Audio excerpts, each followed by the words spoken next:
Alright. So, yeah, this is the beginning, I think. So I'm gonna do this, so.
Oh. I did not know. Maybe it is Calc 1? I don't know. I'm confused here. Let's just do Calc 1.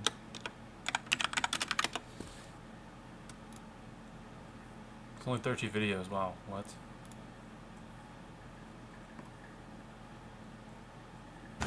Well, welcome to the official start of calculus. Congratulations, you made it in the class. Today we're going to talk about a review.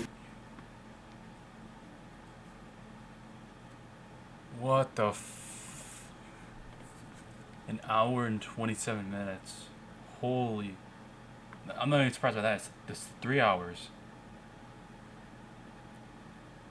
What the hell? Okay, we definitely only need to watch this one and this one. Because, yeah, like 2-hour videos, yeah. Yeah, we only need this, really. Okay. Let's start this up. Or is you 1 hour segments, 1 hour on, 1 hour, 10 minutes off. So, that's how we're gonna do it here. And it's, what, 3:40? I don't know how long I'm gonna do this. I think I'm gonna do it till like, I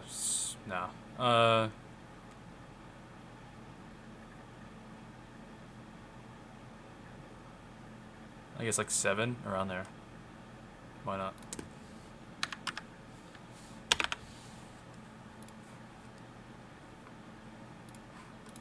So let's get started with our actual calculus stuff. Oh, this is going to be awesome. So with our calculus, we're going to talk about limits first. Now, our limits is really the basis to our calculus. It's how we do calculus. We're going to find out some kind of tricks to calculus later, but for right now, if you know how to do limits, you're going to be able to do calculus. So it's probably a pretty important idea, yeah? Yeah. So we're going to find that out towards the last part of this class.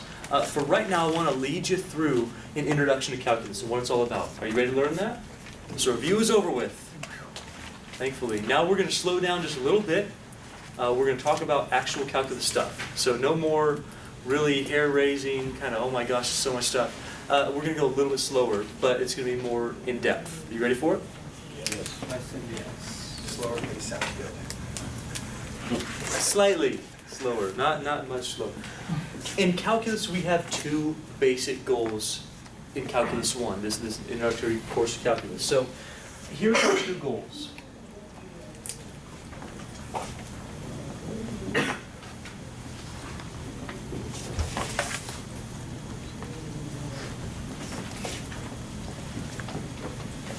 Goal number 1. The first goal, and the one that we're going to spend most of our class on, at least the first half of our class on, is this goal. Given any curve, not a straight lines are easy, but given a curve, I want to be able to find the slope of a curve at a point. Isn't that an interesting idea?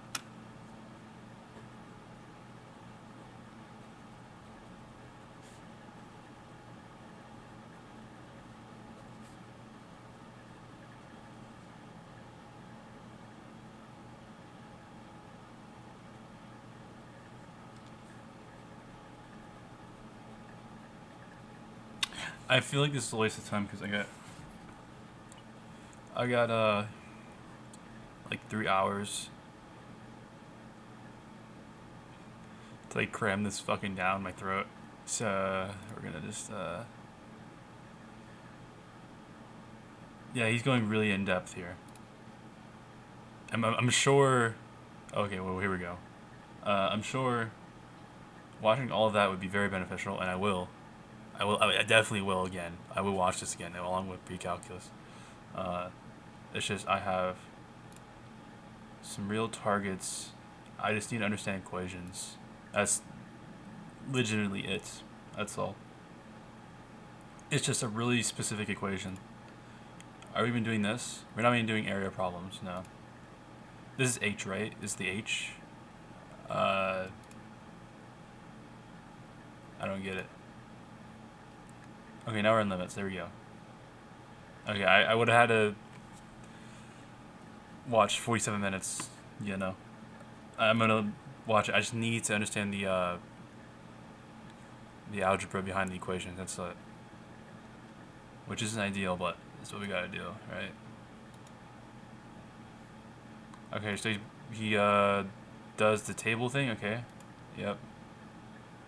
Yep, he does holes, cancels out, blah blah.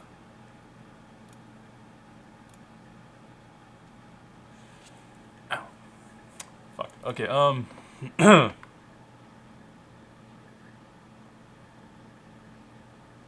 okay, so this actually this probably is gonna help, but I really just want to understand the equations. That's like the main thing. I don't really care about anything else. That's all I really want to understand right now. So yeah, and I'll do something on the side after this, even if I even have time. I don't think I will.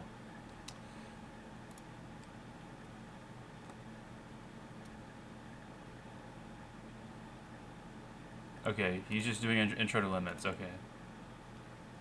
Just very, very intro limits. Yep. He's doing it from graphs. Not so much the algebraic, like, evaluating limits. More just understanding them. So...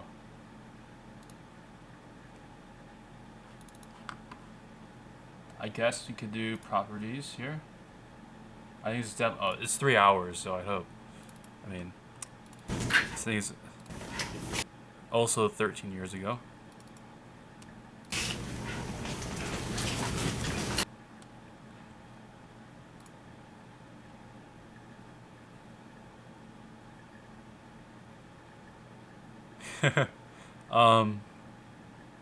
Okay, maybe not.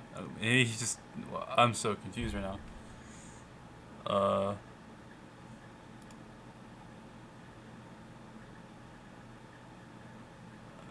No, we are not doing this. What the hell? No, we actually, no, we are.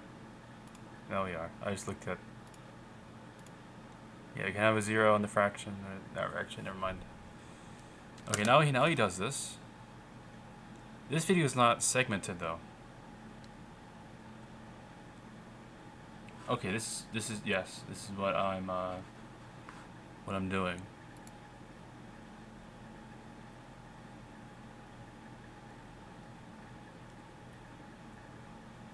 Okay, plugged into 2 minus 3 is negative 1.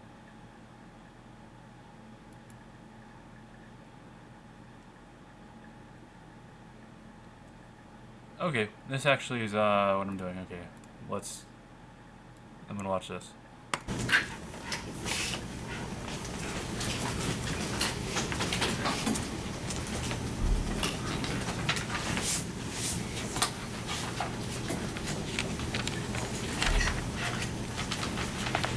We gotta start with some basics. Got 1.2 or 1.2. We're skipping a chapter and. I was going, uh-oh, we're in trouble now. Yeah, I'd like you to read the rest of chapter 1. You know, just kind of get it, and then we'll be on. Suck. Some teachers do that, I've heard. Anyway, no, we're 1.2. My bad. I just like the number 2, so I thought I'd put it up there on the board. See what happens. You know. We're gonna have to start with some basics.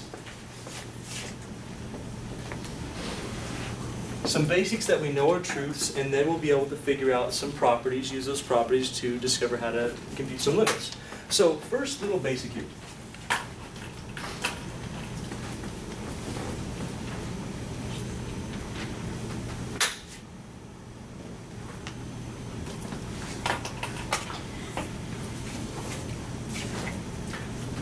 The limit as x approaches a of a constant c, where c is a constant.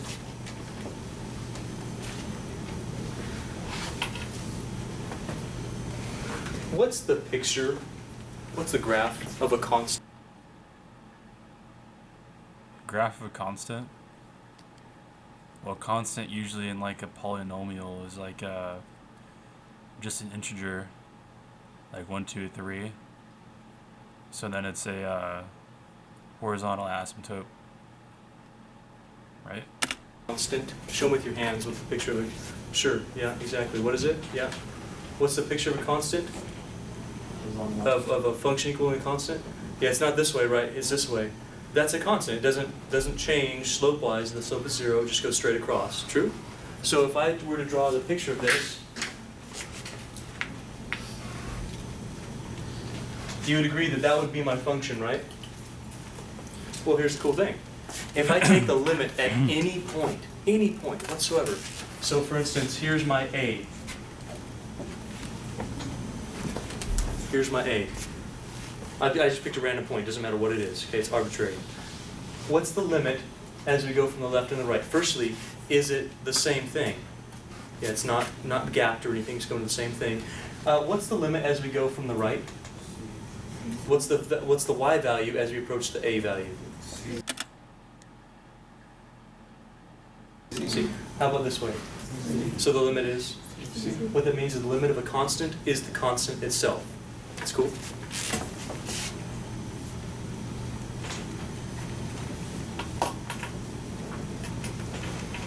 Where c is a constant.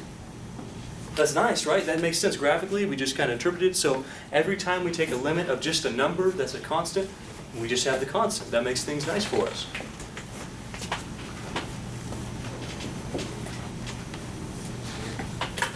Number 2. How about the limit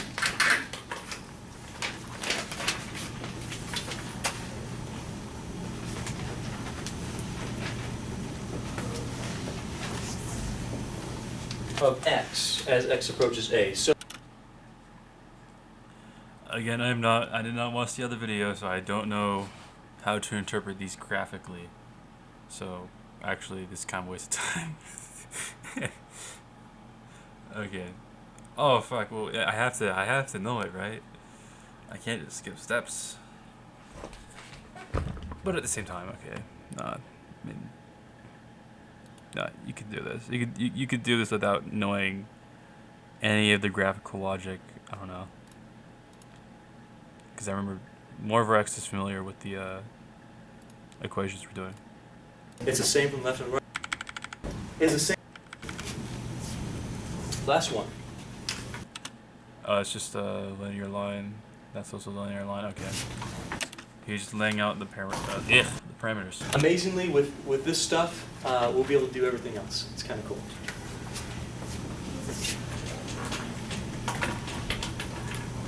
This, I'm just going to write it out because we just covered it a second ago. This is why we covered it a second ago.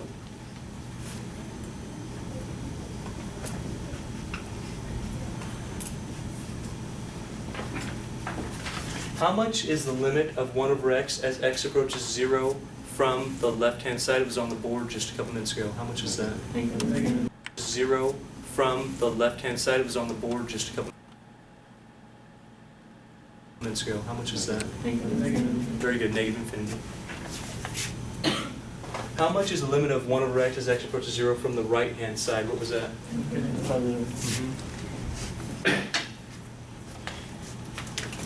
Now, last thing we're going to do today, firstly, are you okay with these three basics? Okay, these two, this one we already knew. These two are kind of interesting. They're really unique, and we're going to use those to solve some limits here in just a bit, to evaluate some limits, I should say. Before we do that, though, I got to tell you the properties of limits. We're going to leave it that for today, and I'll show you how to apply these next time. Yeah, I need the applied math here. I think. Is that what you call it? I don't know. That these limits are, that the x is approaching the same exact value. You see? Oh, I don't understand any of this. Well, that I do, it's just I don't. Yeah.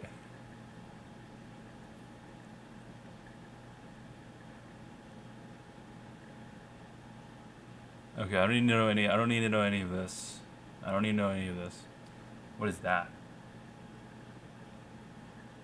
Oh shit. Well, maybe I might need it actually. Okay, maybe I might need it, but it is. Oh, now we got a whole different lecture. Is it? Am I dumb? No, it is. Yeah. You turned it off. Yeah. Here we go. Finally. Within any limit. Are you ready to see how we can do that to evaluate that limit without doing those silly, like, check a 2 in the middle and then find out from the left and from the right? Remember doing those, right? Those tables? We don't want to do that anymore. We want to use the properties and our basis for limits to be able to solve this thing. You ready to do it? So here's what we can do. If we look at this thing and say, okay, limit as x approaches 2 of this function, the first thing I know is that I can separate limits by addition and subtraction. You with me? So what this says is, okay, well this can become the limit as x approaches 2 of x cubed minus the limit as x approaches 2 of 2x plus the limit as x approaches 2 of 7. Now, a lot of people are going to ask, do I have to put the limit as x approaches 2 every time? Yes. Yes, you have to do it. It's like asking someone to take the absolute value. You have to write absolute value until you actually take the absolute value of something. So you have to keep on writing limit until you actually take the limit. If you don't, well, you're saying you've taken the limit, and that's what it was. So then that's not a true statement. So you have to write the limit as you're doing these problems. Now, let's use those other rules. One other rule said that anytime, this is the cool one, rule number property 5, says anytime you have a function to a power, what I can actually do is take the limit of just that function and raise it to the power later. That's true, you can do that.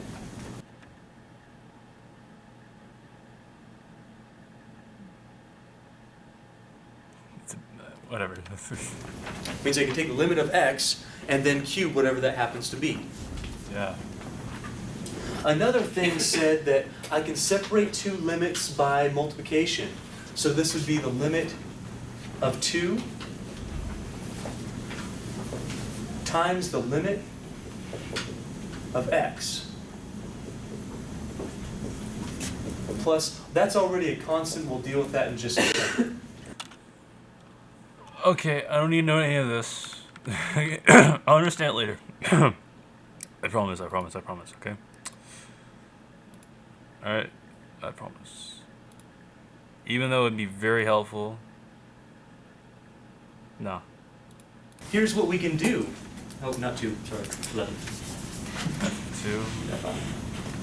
2. It says, well, if you can separate a polynomial into its terms and then its individual components raised to powers and multiples like that, essentially all you're doing is plugging in that number for those spots, for your spots of x, right, for your variables of x. Basically, you can do that here. So here's what I'm going to say. You already determined, I already asked you this, whether this would work for every polynomial. You said that it would it? Or wouldn't it? Can you do this with every polynomial? Polynomial are things that looks like that. Can you do it for stuff like that? Absolutely. You can always separate them. Take powers outside, break it up into a constant times a variable. Some number.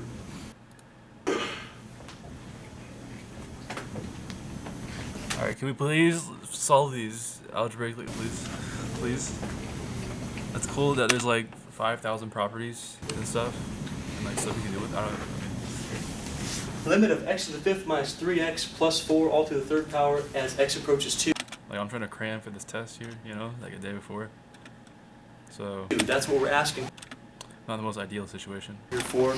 Now, the question is, could you, if they wanted you to, could you go through this whole process and do the same Yeah, this motherfucker coughing like every 5 seconds. thing? Yeah, absolutely. You can pull out that 3, that power 3. You see it? You can separate all the terms. You can separate out that power 5. You separate the 3 and the x, plug in those numbers in those 2 spots, and it would be a...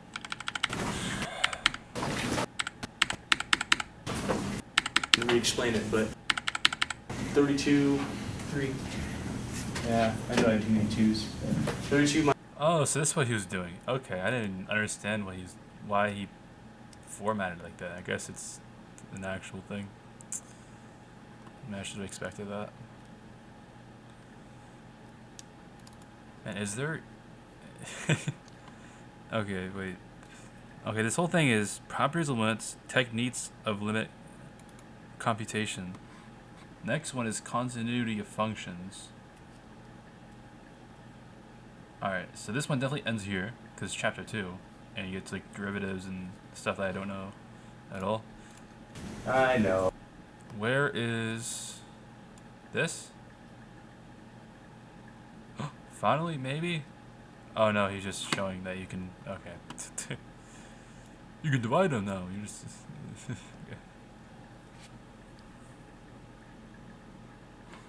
Yep, you plug into, yeah. Ooh, that one's ugly. Alright, I gotta pause this real quick, 1 sec. Bad on that. I had some potatoes to attend to. Yeah. Notice I have my limit here. We could do all this work, right? We could separate the cube root. We could do that. We could show that. We could separate my limits by division and show that as well. But you just need to know that we can plug in a number into a rational or any type of problem that we have, provided that we don't have that denominator 0 and don't run into any domain issues. So if we plug in that value of 1, we get the... Do we still have a cube root? Yeah. Don't forget about the cube root.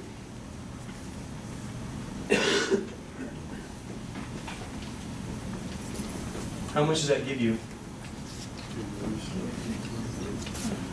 Or if you're going to say it. How much does it give you?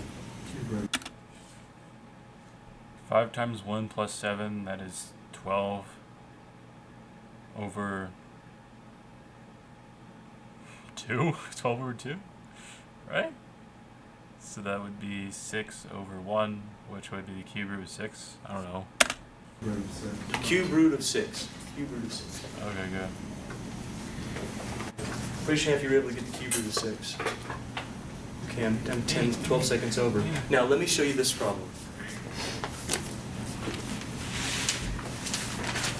Firstly, do you have any questions on the whole polynomial idea, breaking that up? Any questions on what we're allowed to do over here? We're allowed to evaluate limits by just substituting numbers, provided we don't run into any problems. Problems would be 0 on a denominator, or things that don't validate our domain. That would be a problem. I'm sorry, invalidate that don't invalidate our domain.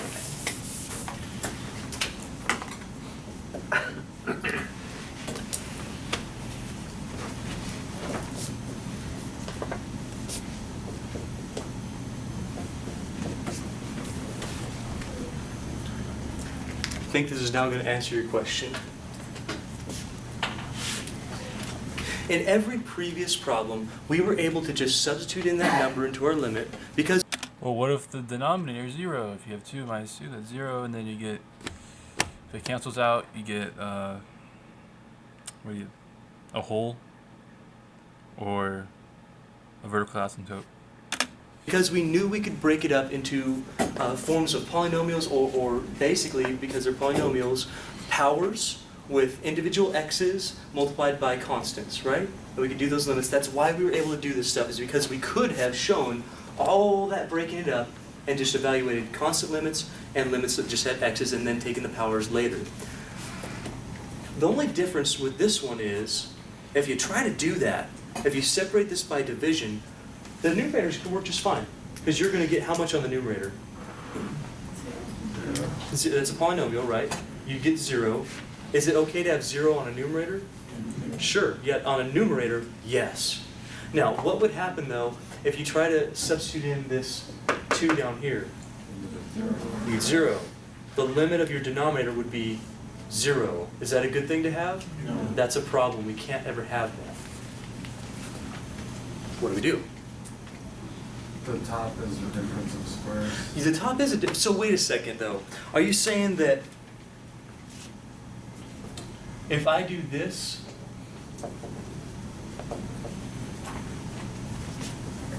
I know you all know a difference of squares, right? What's it going to factor as? X plus 2 minus 2.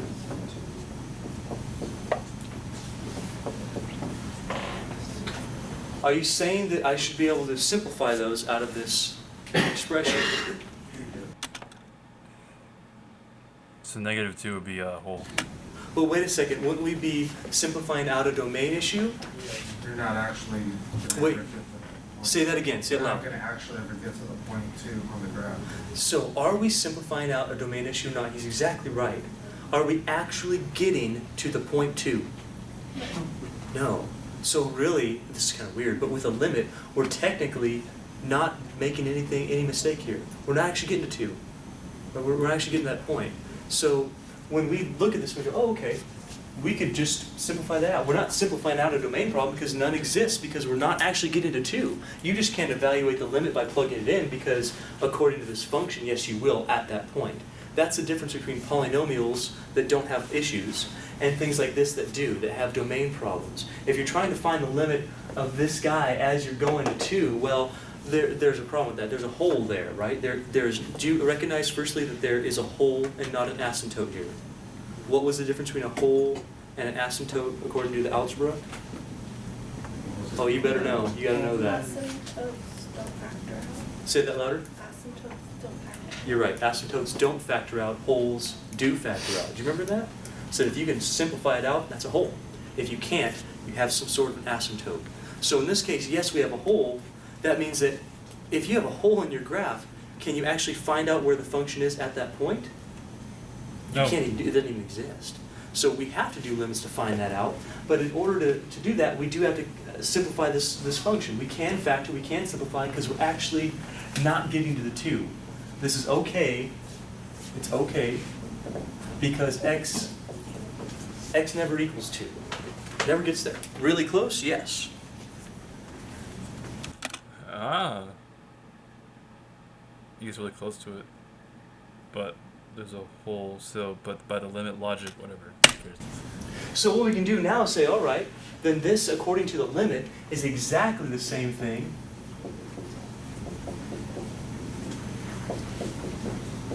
as that. Is that now a polynomial? Sure, can you plug in 2? How much are you going to get? 4. Answer's 4. That's kind of neat, right? Oh, that should be amazing to you. Be like, yeah, we can simplify this stuff out because we're not actually getting there. Therefore, we change these weird-looking holy functions, not because they happen on Sundays, but because, you know, we have this little, and then we can just plug in the number because now it's a polynomial and we're good to go. So if you can factor and simplify, then you can find the limit. Does that make sense to you? That's awesome. A few more? Okay.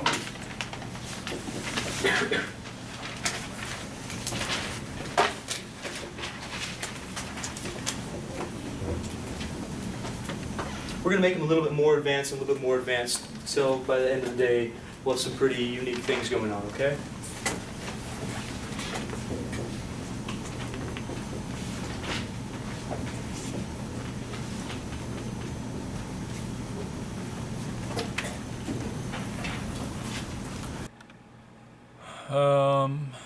Okay.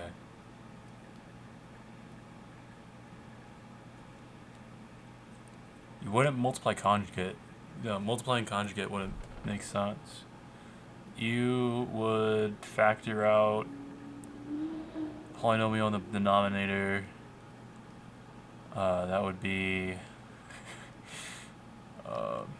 fuck. I have no idea. Well, I know it's I'm really bad at factoring. I can do it. It's just slow. And there's two x's, and then the x squared adds up to negative 12, multiplies to 1.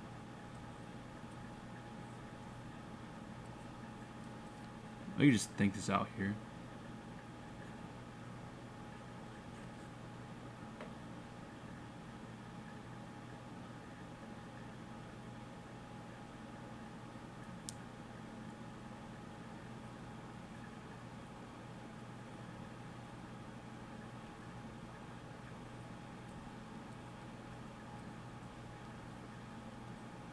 Fuck, what would you factor this out to?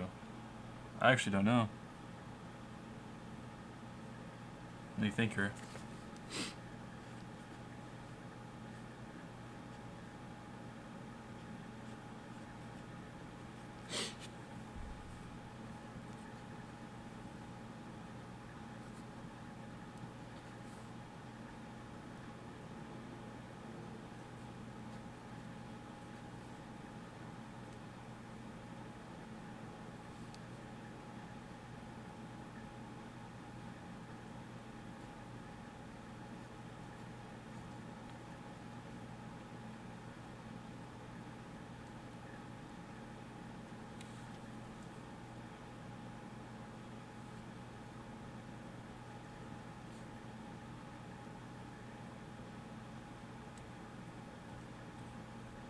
Wow, I'm really stuck on this one. I have not factored in a while.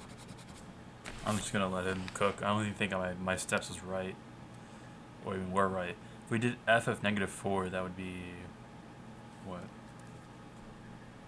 F of negative 4... Okay, I'm just gonna...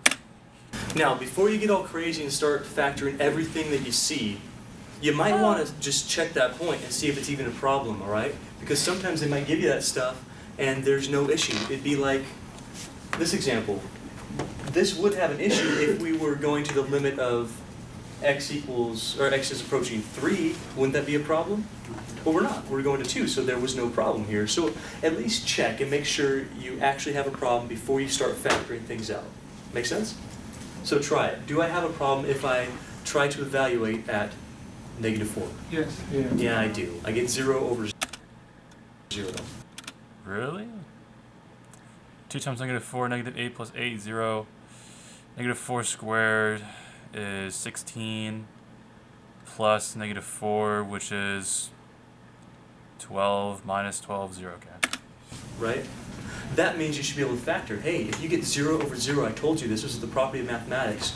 If you get 0 over 0 when plugging the same number, that means x minus that number is a root. That means somewhere over here I can guarantee you're going to have an x plus 4. Because x minus negative 4 is x plus 4. This will be x plus 4 times something. This will be x plus 4 times something, and then we should be able to simplify out that problem. Why don't you try that right now? Factor that. I want you to simplify it, and then see if you can evaluate the limit of what you get out of that. Should be your quotient, I suppose. Okay. So why do we factor in the first place? I don't even know what we were trying to get. I don't even know. Okay, whatever.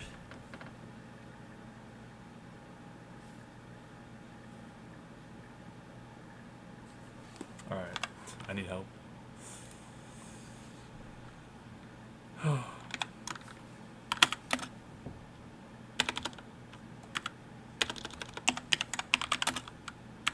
I'm not doing the exact one, so I'm not cheating. Just understanding the logic.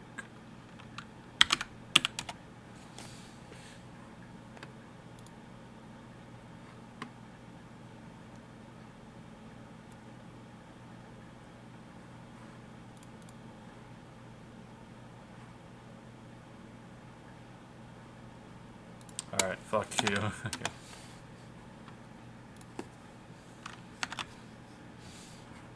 Oh my god, shut up.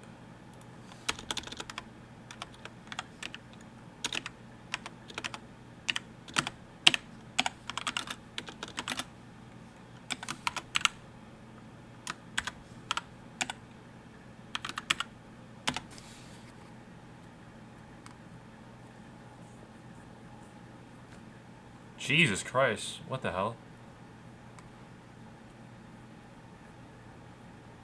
Okay, not the quadratic formula.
Oh, multiply the last. Add to the middle. Okay. Add to the middle 1, multiply the last. Negative 12. Oh, I know it's like some 1 and 11, or like 1 and 12, right? It's like x plus... what? Add to the middle, which is 1. And multiply the last negative 12. Multiply, you get your factors. 1 and 12, so like negative 12 and 1. Or negative 1 and 12. That doesn't...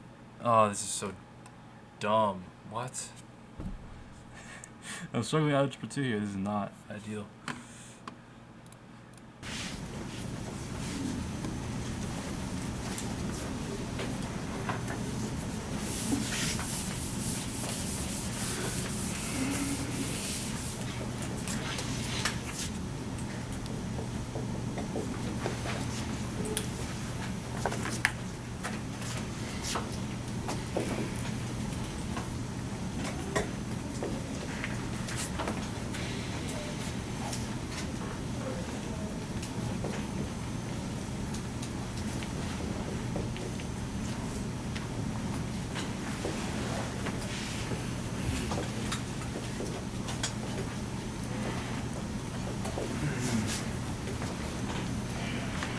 Did you factor? Was there an x plus 4 like I magically predicted? Yeah. I love it when that happens too.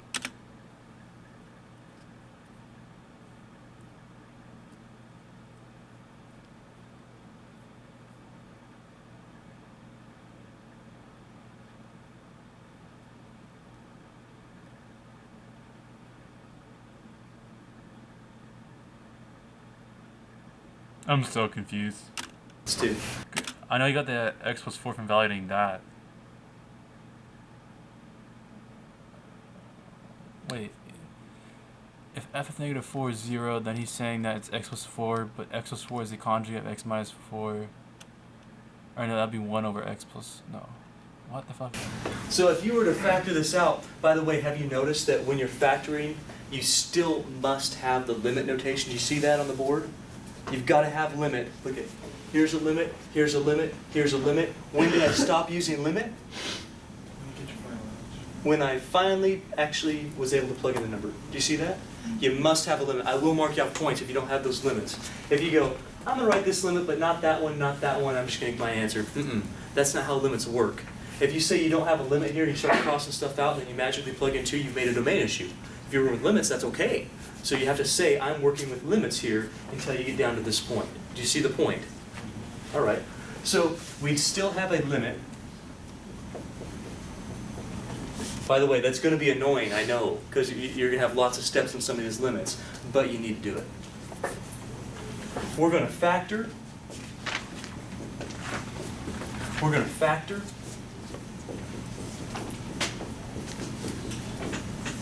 See anything that simplifies that our problem?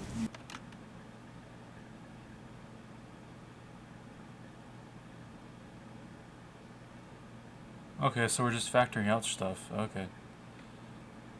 That's negative 4 and... Oh, 4 negative... Oh my god. Wait, no. Wait, no. What am I doing? What? Add to the middle. 4 plus negative 3, yeah. And then 4 times negative. Yeah, okay. God damn it.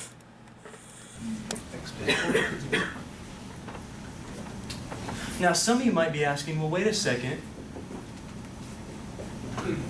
Don't I still have a domain issue? Because if I'm gonna write this down.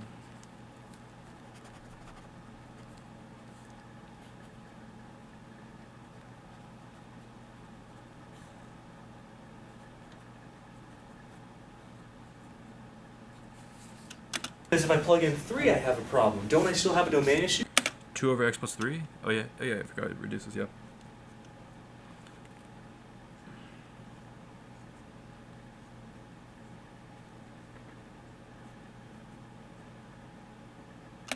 Issue? The answer is, well, yeah, sure, at 3, but are we trying to figure out what's happening around 3? I don't care about 3. What point am I trying to figure around? Yeah, so I've gotten rid of the problem. Because as soon as I cross out this x plus 4, now when I substitute in negative 4, it's no longer an issue. Can you now evaluate at negative 4? Now when I substitute in negative 4, it's no longer an issue. Can you now evaluate at negative 4? Let's go ahead and do that. Notice how I've written limit, factored limit still, and now Negative 4 minus 3 is like negative 7. 2 over negative 7? That sounds wrong. Or is it 2 over negative 1? Yeah, it's just 2. Or no. No, negative 2. Yeah. now I can put, well, this is going to equal 2 over negative 4 minus 3. I've now evaluated my limit. I don't write the limit notation any longer because I don't have any more variables. As soon as you substitute in for your variable, that is your limit. Okay. And we get negative 2/7 as our limit. Okay.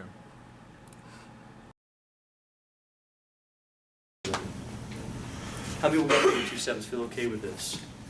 Is this understandable? Do you guys starting to get the concept of working with this stuff? It's kind of interesting, isn't it? What you can do. I hope it's interesting to you. Oh, I already have it up there. Cool. All right. Oh my gosh.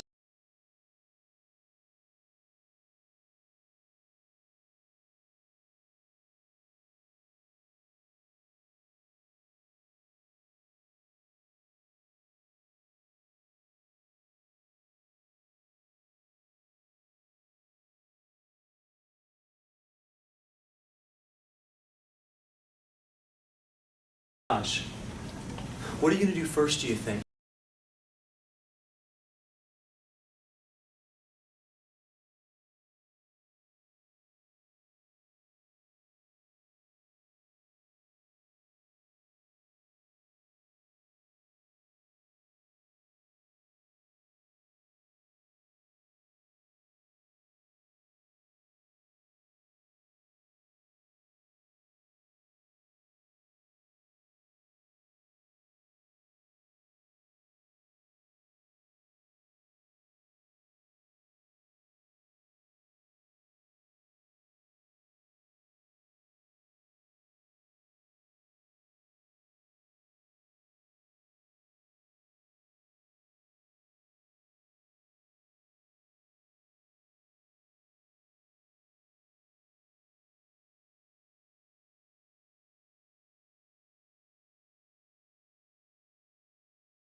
think?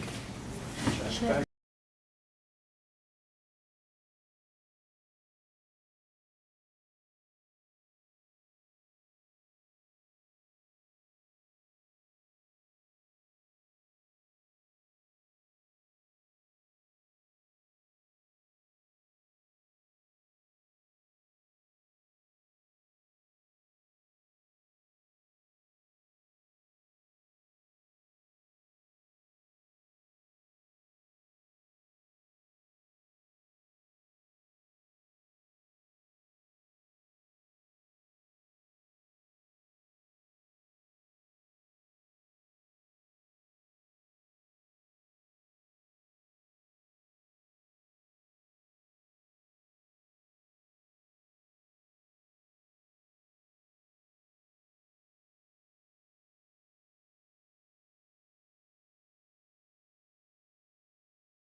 I think the limit is 7. I think it's 7.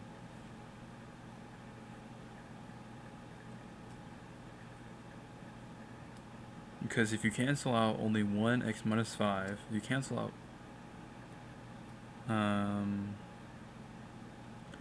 or maybe because I don't know the logic behind here. Because I'm seeing you can cancel out x minus 5 over x minus 5. But there's also another x minus 5 right next to x minus 5. So there's two x minus 5s and one on top. I wonder if that one on top can cancel both of those out. Or if it only cancels one of each.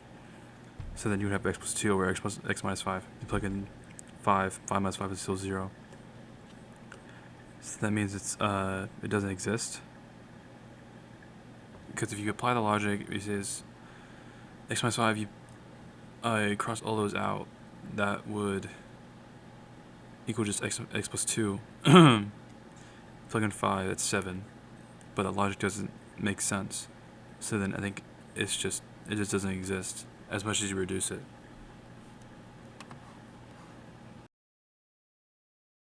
But before you factor, don't get crazy on factoring. What are you going to do? Check. You're going to check it. Yeah, check the 5. Because if it works, well, there's no reason to factor it. That would just be a waste of time. You probably confuse yourself too. Like, wait, nothing simplifies. Oh no. Works, well, there's no reason to factor it. That would just be a waste of time. You probably confuse yourself too. Like, wait, nothing simplifies. Oh no. Now, if you try the 5 here, do you have a problem? Okay. So if you do have a problem, then what do? Now you factor. So if you haven't factored already, go ahead and factor.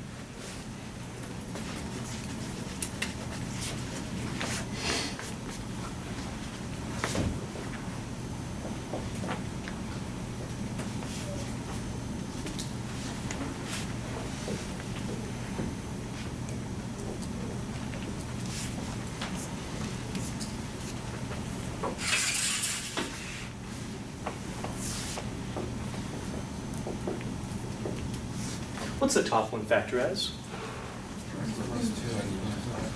Plus 2 minus 5?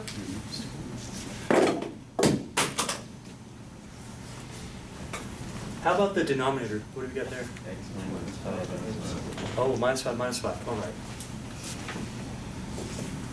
Did you all factor it correctly? All right, thank God. Good, at least we factored it correctly. Do you see anything that simplifies? Wait, not both x minus 5s? One x. So we go here and here, yes? And what we get out of this is an important example for you to see.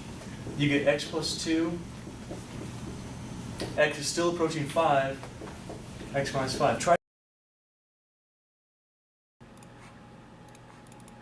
to plug in the 5. What are you going to get? 0. You're going to get 7 over 0. Is that still a problem?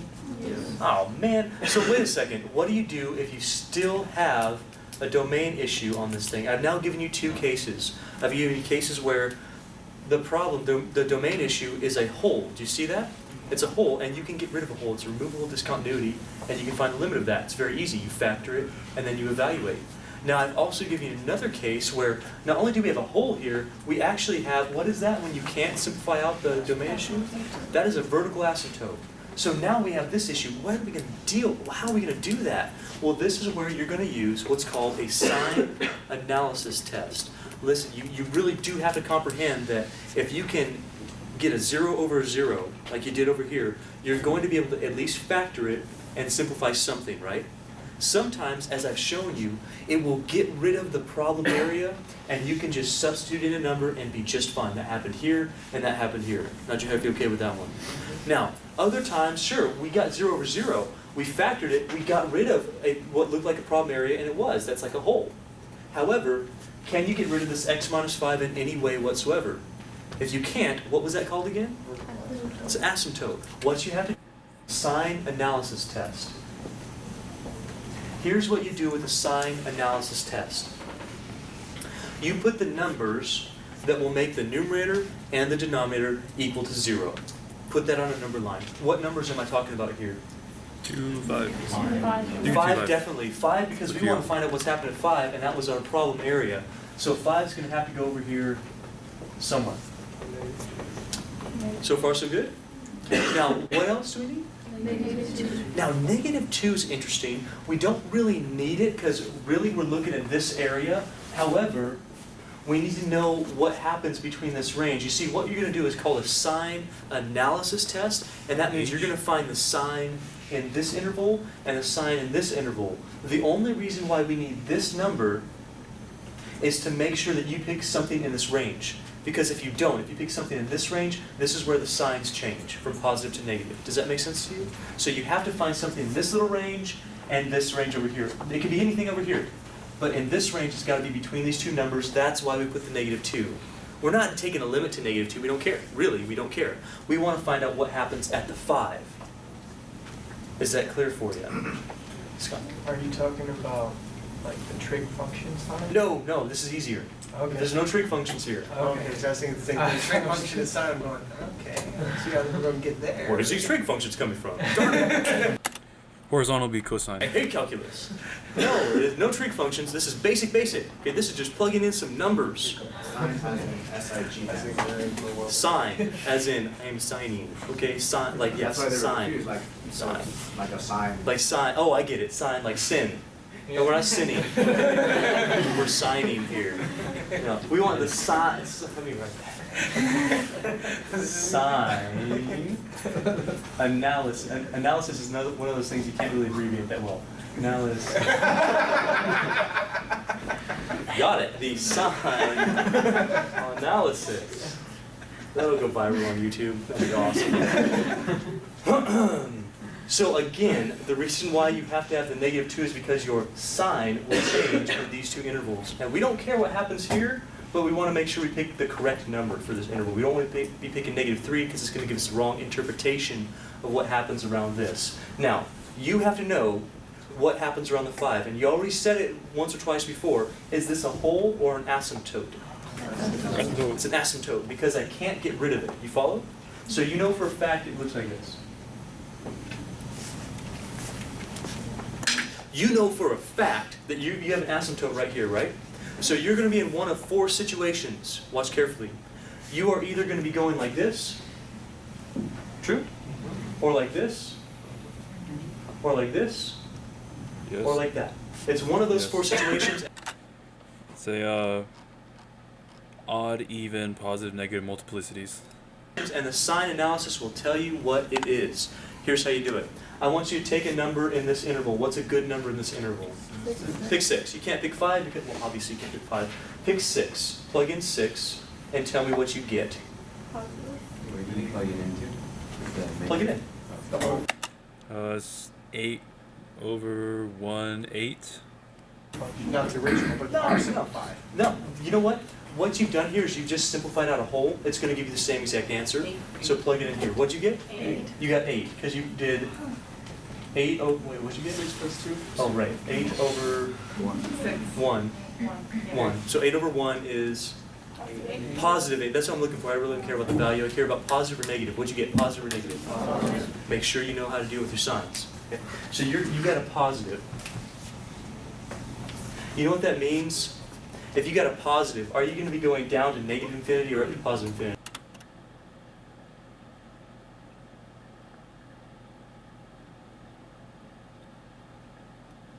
Positive infinity. Infinity. Definitely positive infinity because you're doing positives here. You know it's an asymptote. Because it's...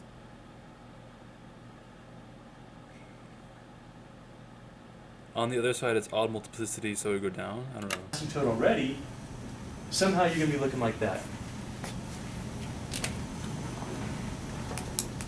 You okay with that so far? Okay. Now, try another number in this interval. Again, the reason why we have the -2 is to stop us. Let's plug in 4. 4 plus 2, 6. 4 minus 5, -1. -1. 6 over -1 is -6. And then -6 will go down, yep. Because odd multiplicity. Stop us from going too far. So what's a number in here? Pick a better number than 4. 0. Pick 0. 0 is a great number. It's an interval. So plug in 0. What'd you get? Negative 2 over -2. So is it positive or negative? Negative. -2 over 5. Am I going to be going up to meet that other asymptote at infinity? I'm going to be going... I don't really care how the graph looks. Honestly, I don't. I just really care what the asymptotes are, what the function's doing around the asymptote, because that's what the limit is. What's it doing around the number? Do I need to plug in a number over here past -2? No, this is just to stop me. So you got to tell me, does the limit exist, because we're talking about 5, does the limit exist at 5 or not? If it did, they'd both be going up or they'd both be going down. Okay, if they're like this, then it doesn't exist. But this is how you show that it doesn't exist. You don't just automatically go, I can't do it, does not exist. Okay? Because you could be wrong, all right? It happened before. It does not exist Hey, I was right. I was actually right. because you showed it with your sign analysis test. So on your test, when I give you a problem very much like this, which I will do, Well, I don't need to do that. I can just say DNA, I'm good. and I ask you to show your work, or I might even say show a sign analysis test, that's what I'm talking about. I need you to prove to me that that limit does not exist. So if they say show the limit doesn't exist, that's it. Okay? If the limit does exist, you'll be able to simplify out the holes. If it doesn't exist, well then you have to show a sign analysis test. Show that you have an asymptote and it's going like that, or some other way that you cannot make those things go together. How many people understood that? What we were just talking about? Good, all right. Couple notes for you, so I'll write this out so you can remember it later. First one. If you get 0 over 0, what that means is you have a common factor at that point, x minus that point. So if you get 0 over 0, what you're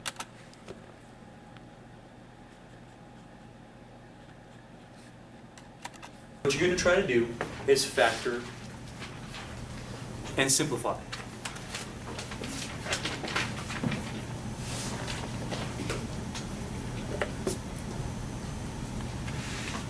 Factor and simplify. 90% of the time that's going to work just fine. That's these examples over here, all right? The other percent of the time, let's say you factored, you simplified, you still have an issue. So that's number 2.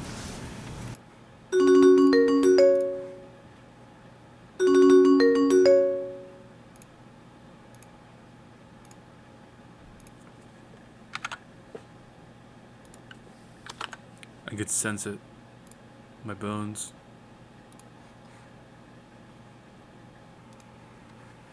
I think for actual work block time, like the hour, I'm actually studying. I'm not going to be talking at all. If I had a webcam, it'd be much better. I think I'll get one set up in a week or 2. But for now, I'm just going to do this, and you'll just hear silence for like an hour. So, I think for break times I will talk, but for work times I won't, just for concentration. That's all. That's kind of how I wanted to do it anyways, but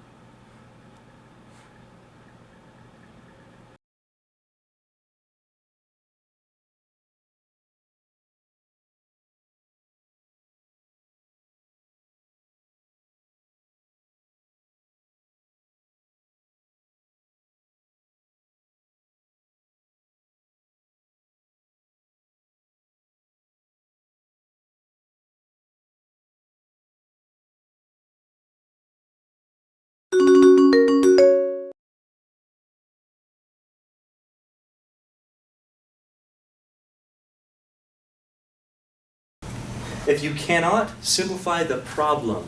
Okay, if you can't get rid of the problem.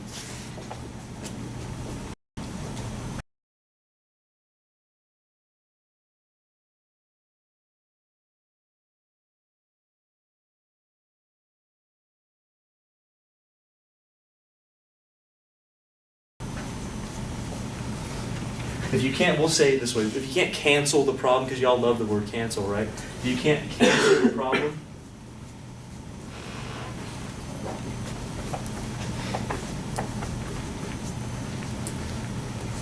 that means it's not a hole.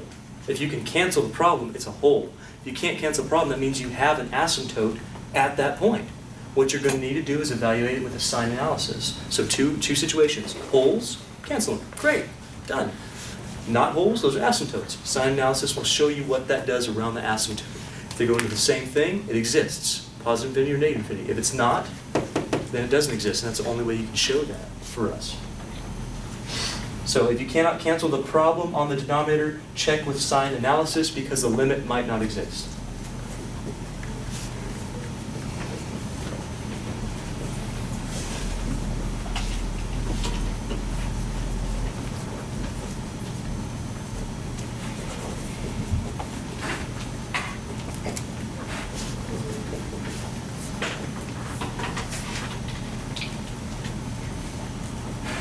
Because the limit might not exist.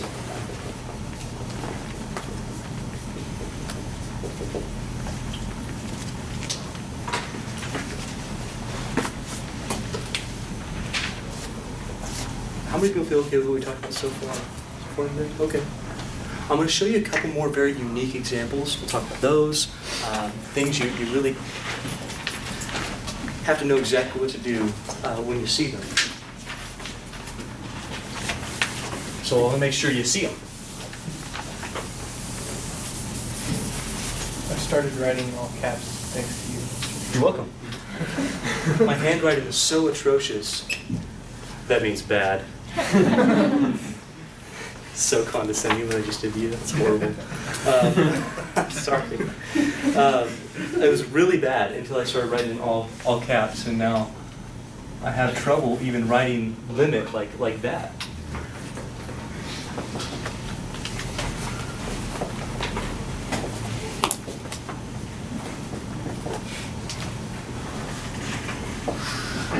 Also, my dad was a carpenter and a draftsman, and so he used all caps all the time, so I wanted to be like him. So I started doing that too. So he's much better at it. All right, now, we got this situation here. Limit x minus 1 over square root of x minus, oh my gosh. Well, the first thing you try to do is what? Try to plug it in. Do you have an issue? Yeah. Now, you have 0 over 0, true? Unfortunately for us, these aren't easy to factor, right? You probably do have some sort of factor out of that, but it's not easy to do. Polynomials are easy to factor, that's fine. But with this, that theorem really doesn't hold that much water because it's not easy to factor that. So, okay, what are we going to do? Any ideas? Multiply by the conjugate. Have you ever heard of the conjugate? The conjugate is those two terms with a different sign in the middle. If we do that, that's one way you learned in your intermediate algebra course on how to rationalize a denominator or rationalize a numerator or basically just rationalize out a square root. So if we do that, that might help us. So don't forget the algebra that you know. Sometimes we can rationalize. If we do, we'll rationalize square root of x minus 1. Oops, sorry, plus 1 over square root of x plus 1. You have to use the conjugate though. If you don't, well then you're going to just make your problem worse because you're not going to get rid of the square root. It's going to be within a middle term of your problem. So you have to alternate those signs. You guys okay with that? You sure? So use that conjugate. Now let's see. Of course we have parentheses here.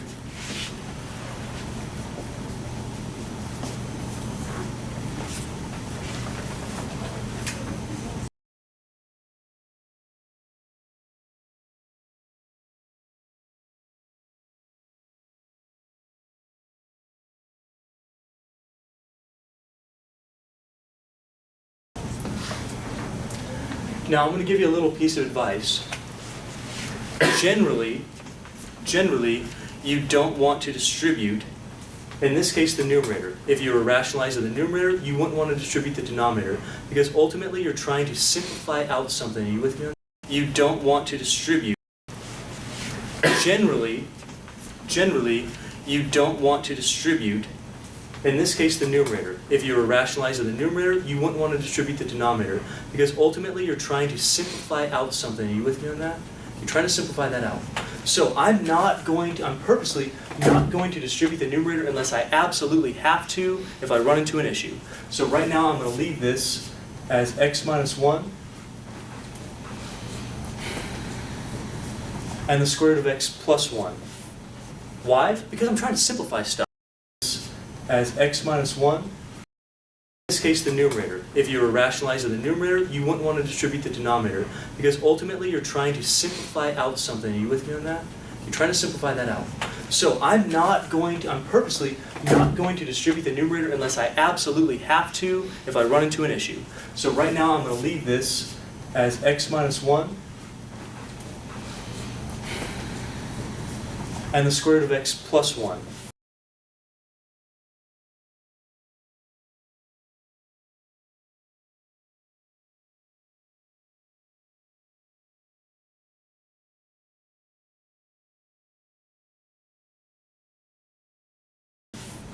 Why? Because I'm trying to simplify stuff. That's why. Now on the denominator, you tell me what do I have to do with this? I do have to FOIL or distribute, so that means every term times every term. Tell me, what's square root of x times square root of x? Yes. Now, do you see what happens and why we use the conjugate? If you distribute this, we get x, we get plus root x, we get minus root x. What's going to happen with that?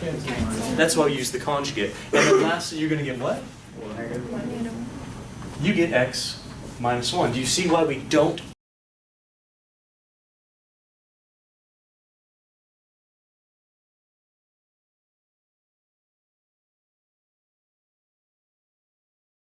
distribute the numerator?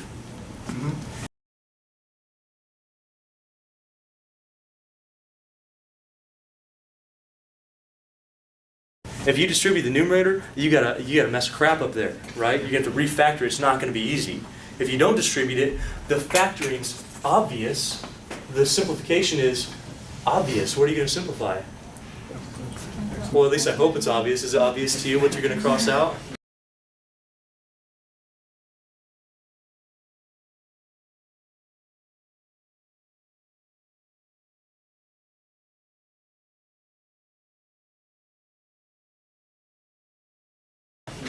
All right, good. Woo. Yeah, kind of obvious.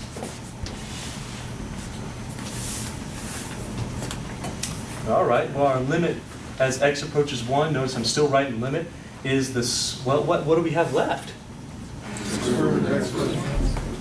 Are you going to have an issue? Oops, that doesn't look like an x.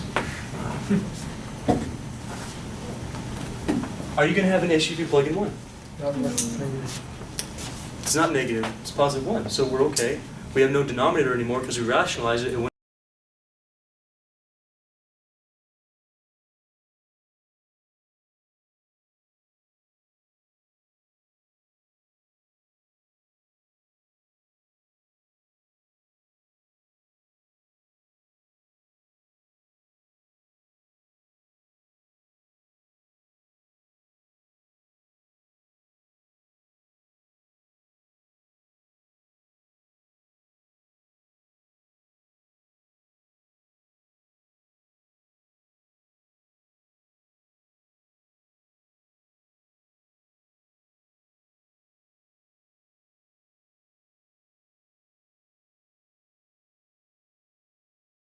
And it went away because we were able to simplify it.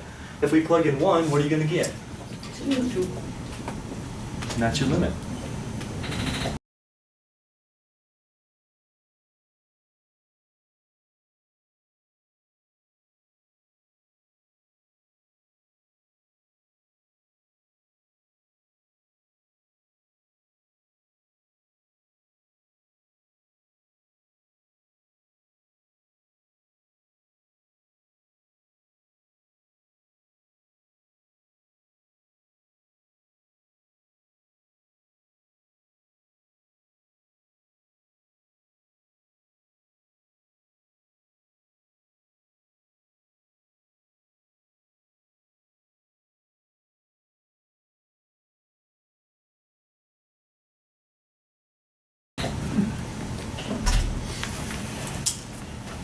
How many people feel okay with this so far?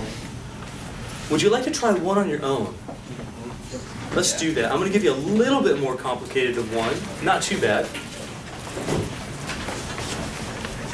And if you get stuck on it, no big deal, that's fine, but I want you to at least think about it while you're here.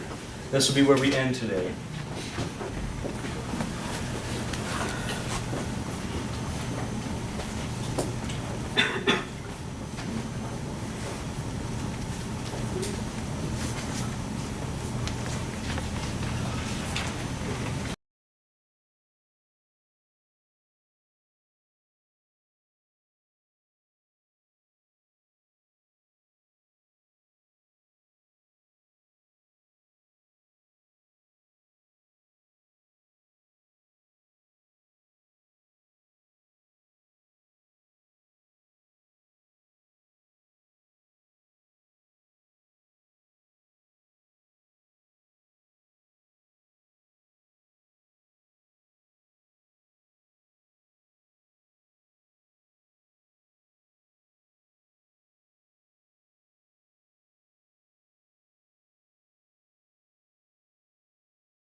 So limit as x approaches 0 of the square root of 1 plus x minus 1 over x. Are you going to have an issue here? Yeah. Yeah, I mean, straight up we're going to 0 and that's over 0. That's a problem. So what could you possibly do? Run away. No, yeah, done. No, we're not going to just leave the problem. We can't plug in 0. The only thing you can do here is, what do you think? Can we use that same idea, but only in reverse? Let's try that. Go ahead and do that. Multiply by the conjugate.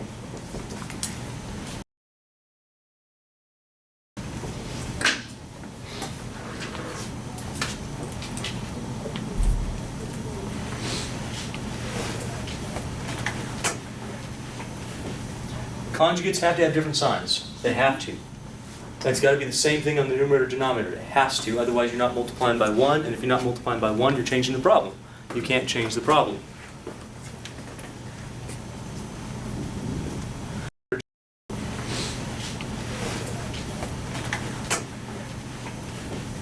Conjugates have to have different signs. They have to. That's got to be the same thing on the numerator denominator. It has to, otherwise you're not multiplying by 1, and if you're not multiplying by 1, you're changing the problem. You can't change the problem. Also, one more thing I need you to look up here at the board. When you do this, that sign doesn't change. It's only the thing after the square root. So this stays the same. Did you all multiply by exactly that? Do you see how that is the conjugate? We have the square root, whatever that sign is, and then whatever that constant is. And that's what we have here. The square root, the different sign, same constant. Same exact thing. Why you need the same exact thing? In case you're wondering, well, Mr. Leonard, why don't you change that sign as well? What you're trying to do is multiply this in such a way that you actually eliminate the root. So when you multiply this one times this one, the whole entire root goes away, right? The only time you can do that is if the roots are identical. So you can't have different signs, otherwise they're not identical. Hey, which one aren't we going to distribute here, the numerator or the denominator? Don't distribute the denominator. By the way, I'm saving your lives here. If you distribute the denominator, you're going to have to factor it again. That wastes time. So literally, I'm saving your time, ergo your life. Nice, right? I know I'm such a nice guy today. So on the denominator, I know I'm going to have x and then the square root of 1 plus x plus 1. I'm not going to distribute that. The numerator, yes, you're going to distribute the thing you're trying to rationalize. So if you were to distribute this,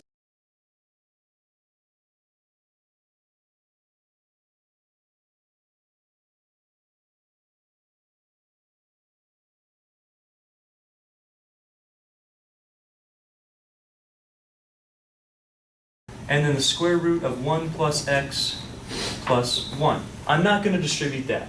The numerator, yes, you're going to distribute the thing.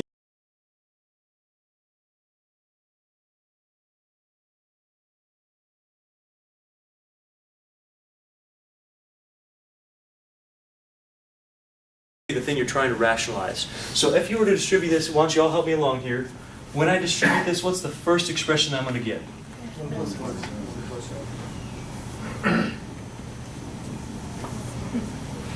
1 plus x. Very good. Okay, and then what? Minus 1. So I'm going to get square root of x, square root of 1 plus x, positive. Square root of 1 plus x, negative. That's going to be gone. That's what the conjugate does for you. And lastly, I'm going to get, so this is 1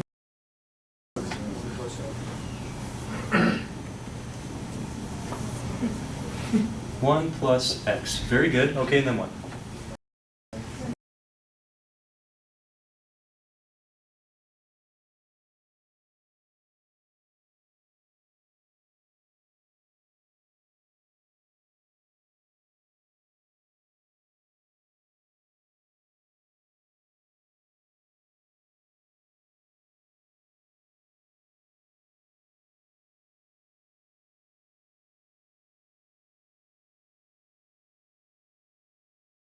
Minus 1. So I'm going to get square root of x, square root of 1 plus x, positive. Square root of 1 plus x, negative. That's going to be gone. That's what the conjugate does for you. And square root of 1 plus x, square root of x, square root of 1 plus x, positive, square root of 1 plus x, negative. That's going to be gone. That's what the conjugate does for you. And lastly, I'm going to get, so this is 1 plus x minus 1. Anything else we can do with that? You have to combine like term. Anything else? Yeah, combine like terms. What do you get if you combine like terms on the numerator? That's kind of nice because 1 and negative 1. And this is why we didn't distribute the denominator. Because if you look at that, that's what we're trying to simplify out, right? We're trying to get rid of that. 99% of the time, this works out for you. No, I wrote it backwards, but it doesn't matter.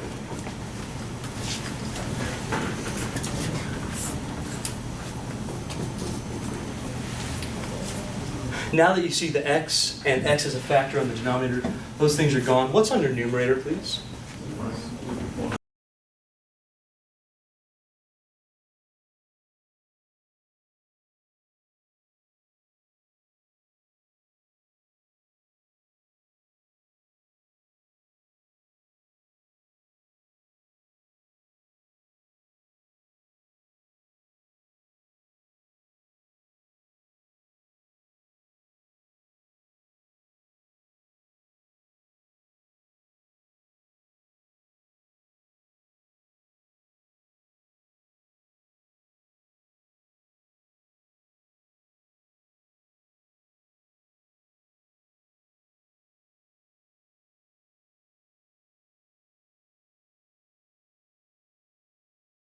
Oh, 0 is not on your numerator. What's on your numerator? Come on now, people. 1, yeah. When you cross something out, you don't get a 0. You're actually factoring that out, saying x over x is 1, so you have a 1 up there.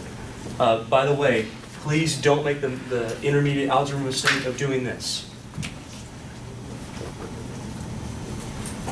A lot of people do this when they're just beginning. They go, oh yeah, I crossed everything out, therefore I have that. Is that true? No, you don't have that. You actually have this. If you forget that, what you're going to end up with is the reciprocal of the answer that you actually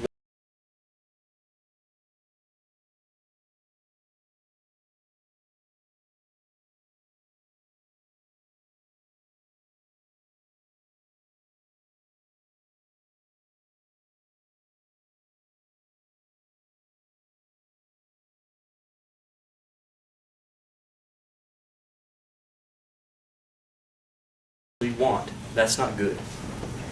Hey, now can you plug in 0 and be okay?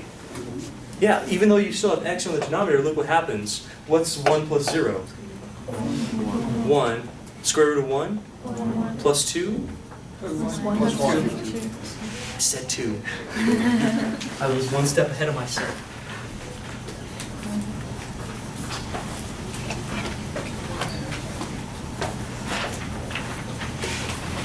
I'll just write on the board. There you go, 1/2.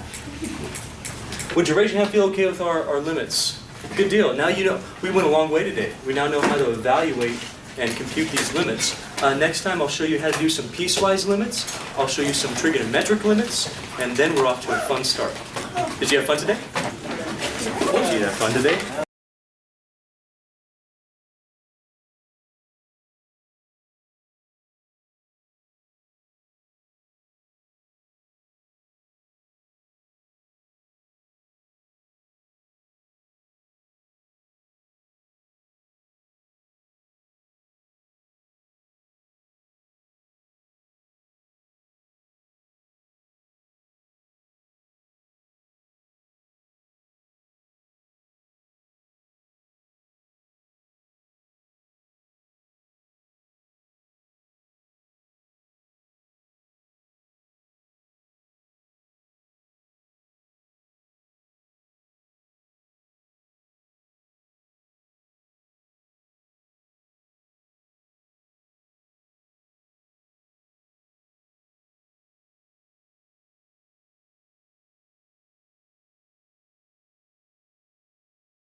All right, so welcome back. We're talking about limits. We're going to start talking about piecewise limits. Now for us, we found out that when we're taking a limit, usually we can cancel out a problem, or if we can't, we'll use a sign analysis test because we have an asymptote. Hopefully you practice that in your homework.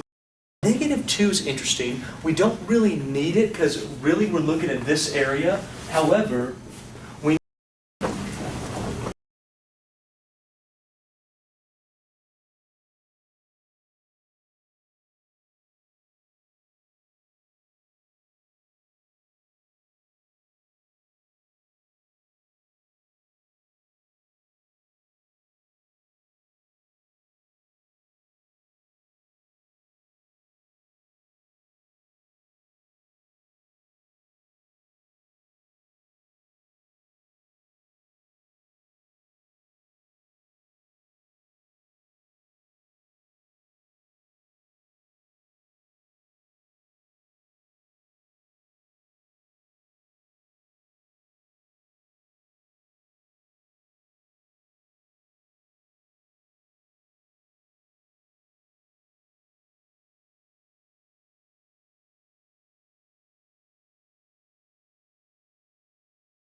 deal. Now you know. Do you see how that is the conjugate? We have the square root 1 and negative 1. And this is why we didn't distribute the denominator. Because if you look at that, that's what we're trying to simplify out, right? Trying to get rid of that. 99% of the time, this works out for you. I wrote it backwards, but it doesn't matter.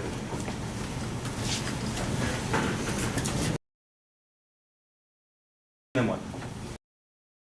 I'm not going to distribute that. The numerator, yes, you're going to distribute the thing you're trying to rationalize. So if you were to distribute this, why don't you all help me along here? When I distribute this, what's the first expression I'm going to get?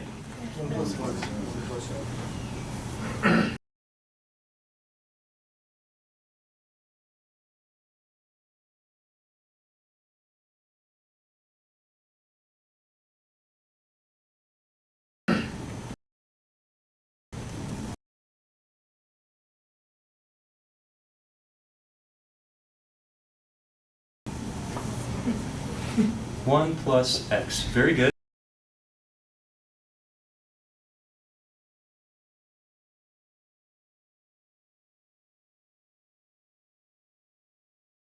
Very good. Okay, and then what? Next one. So I'm going to get square root of x, square root of 1 plus x, positive. Square root of 1 plus x, negative. That's going to be gone. That's what the conjugate does for you. And lastly, I'm going to get, so this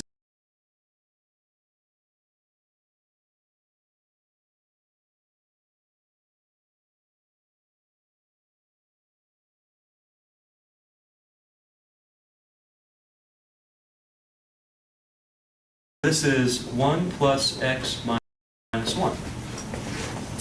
Anything else we can do with that? Can't combine like terms. Anything else? Yeah, combine like terms. What do you get if you combine like terms on the numerator? That's kind of nice because 1 and negative 1. And this is why we didn't distribute the denominator. Because if you look at that, that's what we're trying to simplify out, right? Trying to get rid of that. 99% of the time, this works out for you.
Okay. Okay, I learned a lot there. Definitely got a better understanding there.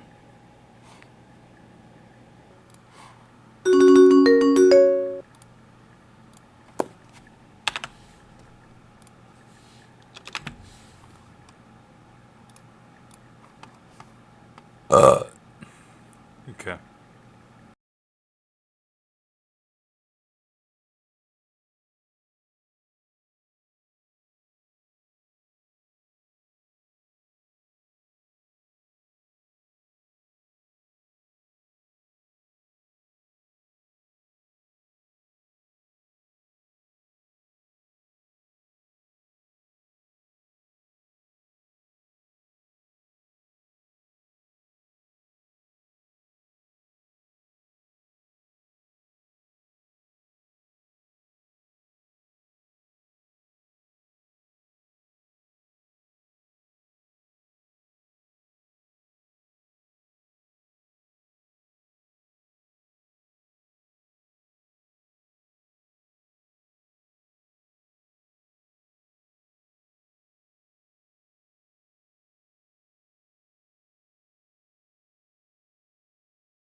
for you. I wrote it backwards, but it doesn't matter. If x is greater than 3.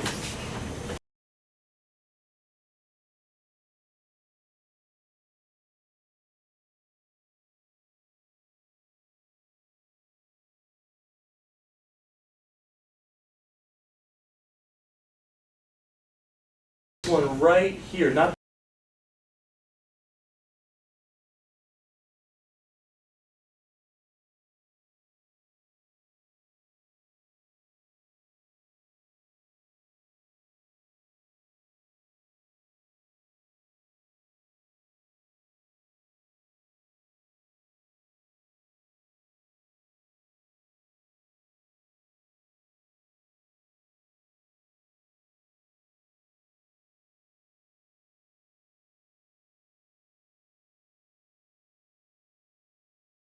plus.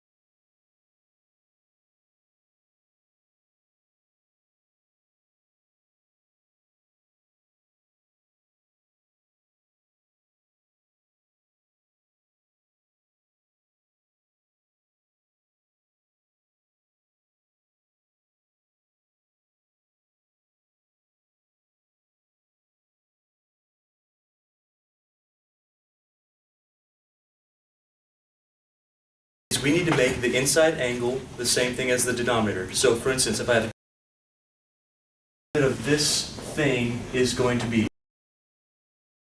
sine x squared over x squared is x approaching. I have to have a lower bound. Now, if I don't have this absolute value, what that says is that negative times a negative could actually make this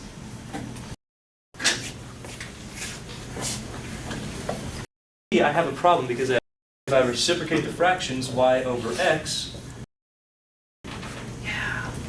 what is it?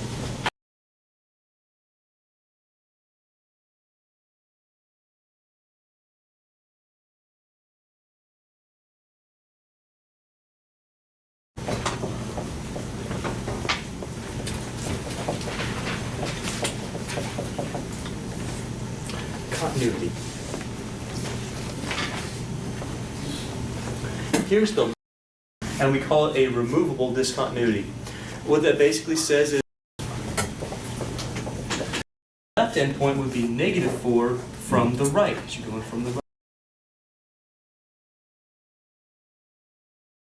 Now, are you ready to learn how we can take limits and use them? First, I've already kind of shown you a basic idea of how to do this, how to find the slope of a curve at a point. Would you like to learn how to do it for real, using limits? Are you sure? The answer is yes, otherwise you get to leave the class because this is where calculus is going now. So, would you like to learn it? Yeah. Otherwise you're not going to learn calculus. You're going to learn, well, just basic algebra and limits. That's all we've done so far. Ready to learn calculus?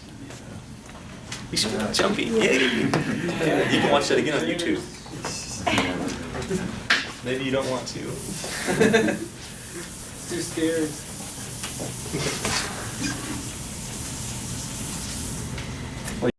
You've never seen a grown man get excited about calculus before? Come on, people. No. This is well, first time for everything. 1.5. We're going to talk about tangent lines. We're going to apply them to rates of change, and you're going to see that we can take our idea of limits and turn it into a tangent line, and turn it into a rate of change. It's going to be kind of an interesting idea. I need you to follow through. So far, so good? How about the topic of a secant? Okay. Secant, yes. Secant. We have the slope between these two actual fixed points right now, yes? Points that I want.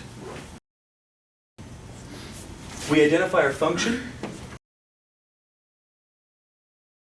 Do you see how to use the slope, now the point slope formula? Y minus y1 m x minus x1. again, if it gives you a point, because that is the output. Multiply by one over each. Okay. Do we have complex fractions? Sure. We have one fraction over one fraction. Change that maybe into a fraction. Make it h over 1. You can do that. Find the equation for the slope, and then just plug in the x values. Would you like to see a way to do that? So in other words, let's just go home. This is pointless anyway, right? Now, if you plug in 0, you're going to get 0 over 0. You see it? Thank you. I care about my students. You're paying my salary. Suckers. Thanks. Thanks for the offer. Anybody? It's fine. Good. I don't think anyone else has one either. You're so considerate. Thank you. I care about my students. You're paying my salary. Suckers. No, I'm just kidding. Totally joking. I love you all. Anyway. Please subscribe. 20,000 views. What happens at 20,000? Nothing. Just want to get there. Personal goal. What happens?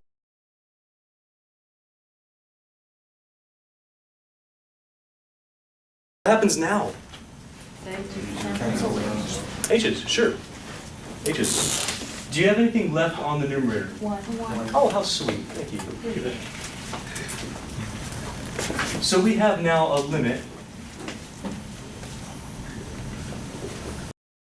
So never forget that what we're actually doing, we're finding the slopes of curves. This thing is the slope of that curve, this curve, at any point x. So if finding the slope would fail. Difference when you get the h0. This right here is average velocity. It's just the slope between 2 points. That's how you find the average value, right? You take the slope between 2 points. That's it. y2 minus y1 over x2 minus x1. Do you guys see the slope formula in that? It's all so fast. You know, that's just the way it works. So.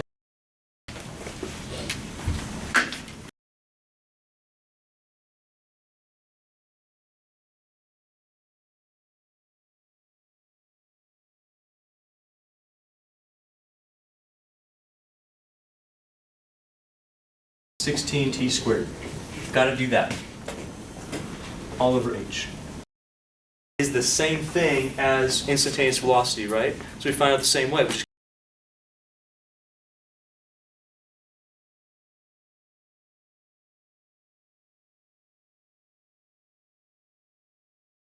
put a limit on front. As h approaches what? Yeah, so that's how we're going from an average rate of change to an instantaneous. Are you starting to see that every one of these things is on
All right, well, let's move on.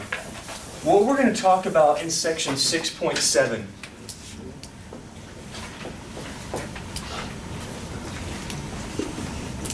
We are going to talk about indeterminate forms of.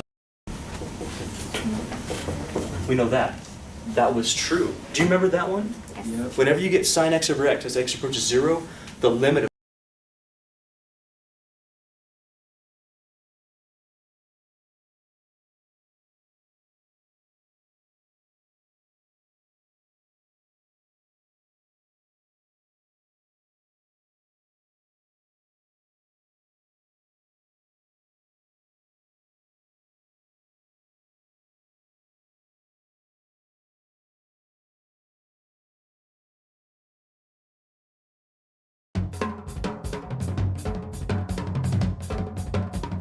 Hi, my name is Eugenia and I'm a math tutor. Today we're going to learn how to use limits to find the slope of a tangent. The slope of a tangent line at a point x can be found by using the following limit. The limit as h tends to 0 of the function of x plus h minus f of x all divided by h. This is basically the limit definition of a derivative. So let's do an example and see how we use it. Suppose we need to find the slope of a tangent line at a point x on the function 2x squared plus 6. We begin by writing our limit definition again and filling in the functions as we go. So we have the limit as h tends to 0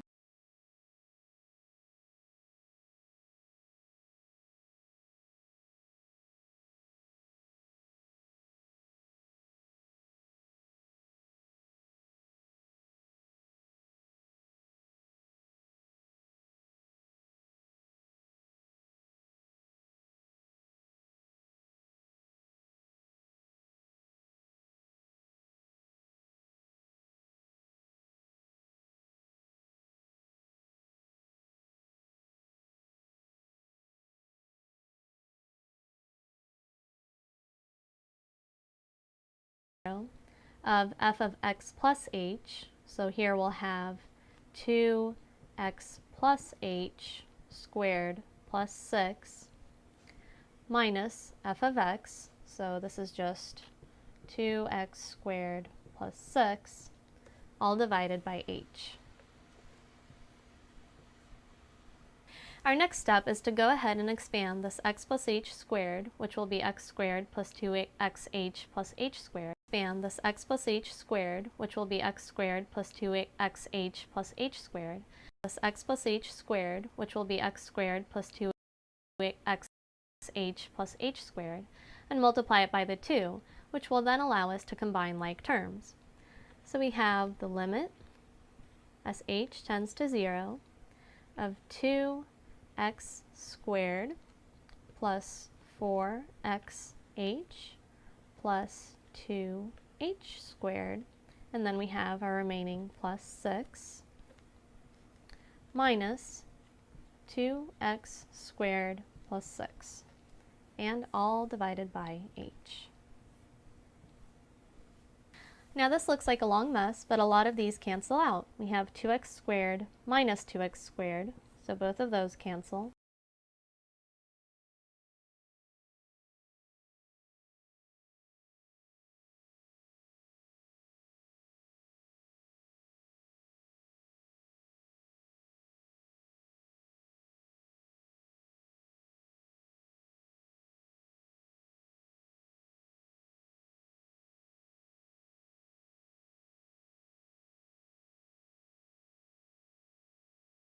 Of 2x, 2 will be x squared plus 2xh is to go ahead and expand this x plus h squared, which will be x squared plus 2xh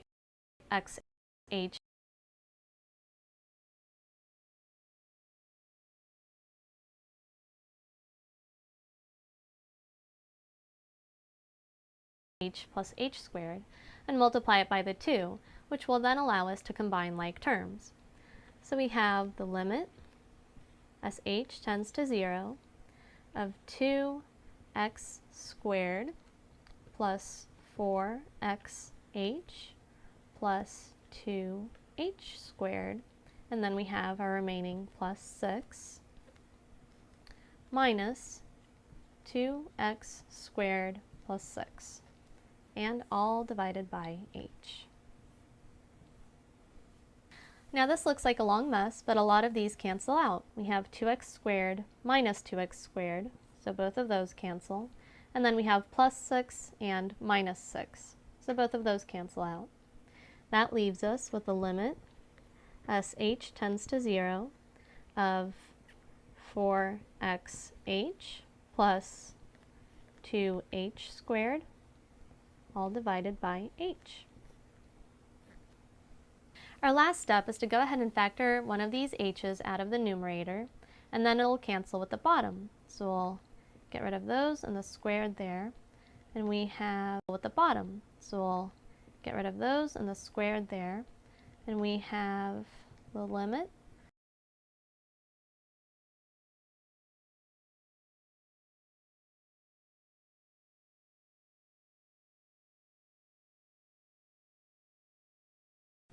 sh tends to 0 of 4x plus 2h divided by 1.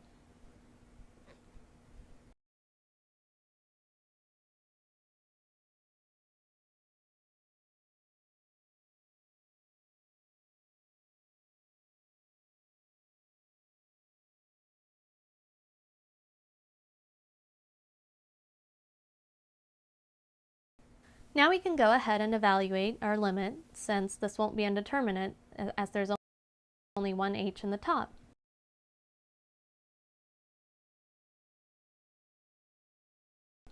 So if we go ahead and plug 0 in for h, we'll just get 4x plus 0 over 1, or just 4x. And that's our limit. So 4x is the slope of our tangent line at any point x on this function. And that's how we find the slope of a tangent by taking the limit. Thanks for watching.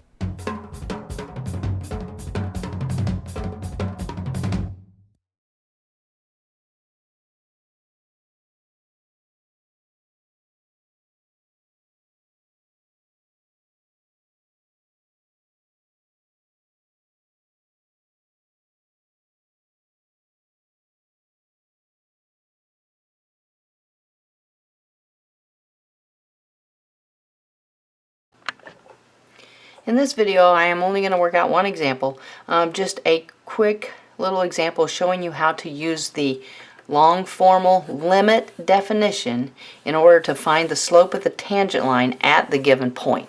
Alright, you would probably only do this very early on, before you actually learned how to take derivatives. Your teacher would be still talking about that, the limit definition, the formal limit definition, and you would have worked with difference quotient, and they're wanting you to do this and get a really good grasp on this before they introduce what a derivative really is to you. Alright, so they're going to give you a function, and then they're going to give you at a point, okay, because I want the slope of the tangent line to this curve at this point. Okay, so if we wanted to actually take a moment here, actually I thought this might be a good idea. Okay, so I could roughly sketch this out here. Okay, so this is an upright parabola shifted down 9, so I could do a rough little sketch of, say, let's just say right there. Alright, and then at the point 2, -5, so 2, -5, let's say it's going to be roughly right about there. What I'm asking for in this question is, I want the slope of that tangent line at that point to that curve. Alright, so that's actually what we're doing here. Okay, so we're going to have to do the formal limit definition. Okay, so that means the limit of the difference quotient. So the limit as delta x approaches 0. Alright, of the difference quotient, hopefully I am assuming you have that memorized at this point. Alright, that would be f of, I'm going to go ahead and write down in case we don't have it memorized, f of x plus delta x minus f of x all over delta x. Okay, so to apply that to that function, the limit as delta x approaches 0 of x plus delta x quantity squared minus 9 minus the function itself. So if I'm going to minus a binomial, I got to go through and change all my signs. So minus x squared plus 9 all over delta x. Alright, this over here requires a FOIL. Alright, so the limit as delta x approaches 0, foiling that out, I'm going to get an x squared plus a 2x delta x plus a delta x quantity squared, and then I've got the minus 9 minus x squared plus 9 all over delta x. Alright, now we can do some crossing out. Alright, I've got a minus x squared and an x squared. I've got a minus 9 and a 9, and I think that's all that crosses out. Then we've got the limit as delta x approaches 0 of a 2x delta x plus a delta x squared all over delta x. Alright, now I need to factor out a delta x on top. So the limit as delta x approaches 0, factor out that delta x. I'm going to have a 2x plus delta x all over delta x. I can do a little more simplifying now. I can take that delta x and cross those out. Okay, now I can actually take the limit of this expression. If I take the limit now at this point, as delta x approaches 0, this term goes to 0. So then I would have a 2x. Alright, now what you need to do is you really need to get a grasp on what that 2x is. That 2x gives me the slope at any point along the curve. Okay, so really good conceptual part right there.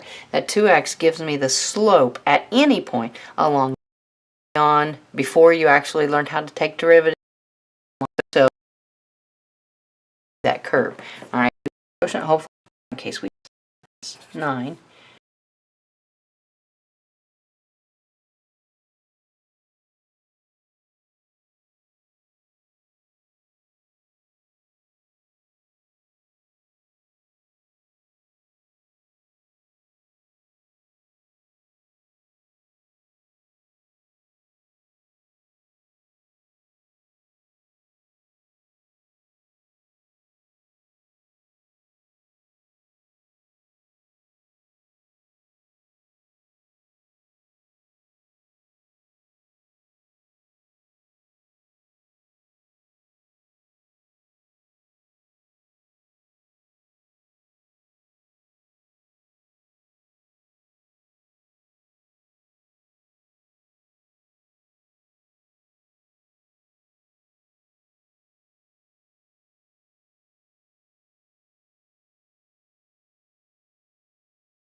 Minus the function itself.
of the function of x plus h minus f of x, all divided by h.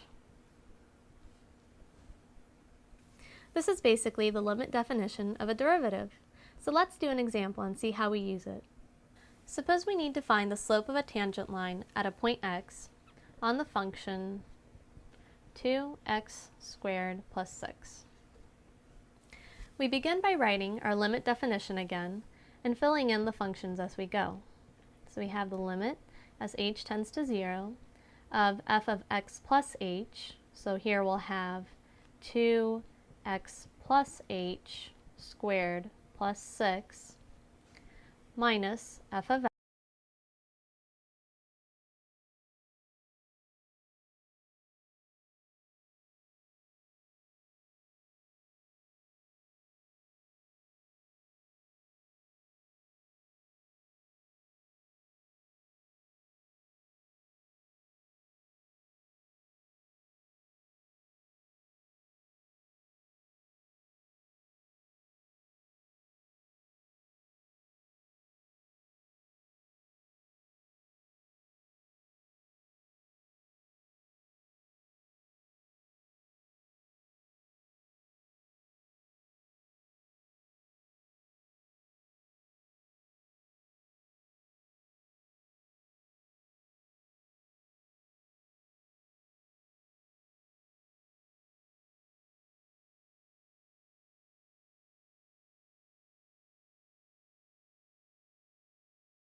x, so this is just 2x squared plus 6, all divided by h.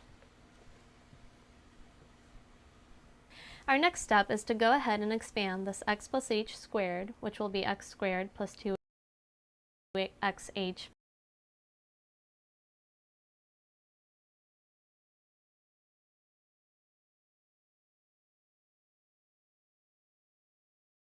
plus h squared, and this x plus h squared, which will be x squared plus 2xh plus h squared, and multiply it by the 2, which will then allow us to combine like terms. So we have the limit as h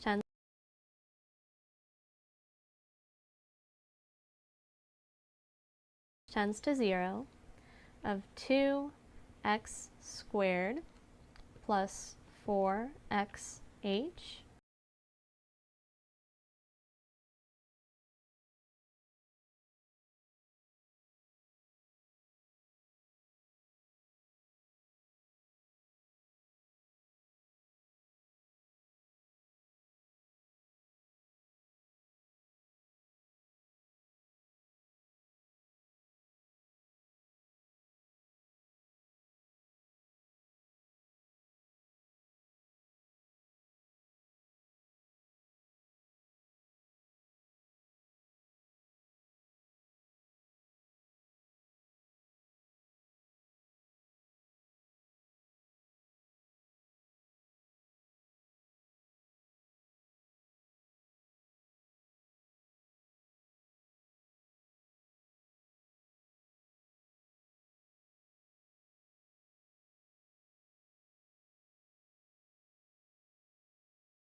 plus 2h squared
Hey there, welcome to another video. So in this video, we're going to talk about the graphs of tangent and cotangent, much like we talked about the graph.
Alright, so I got a lot done.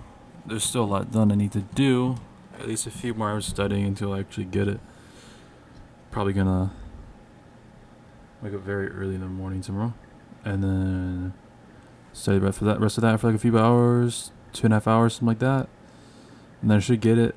Then I should get like, I don't know, something like kind of maybe good, I don't know. So I'm just gonna post this though.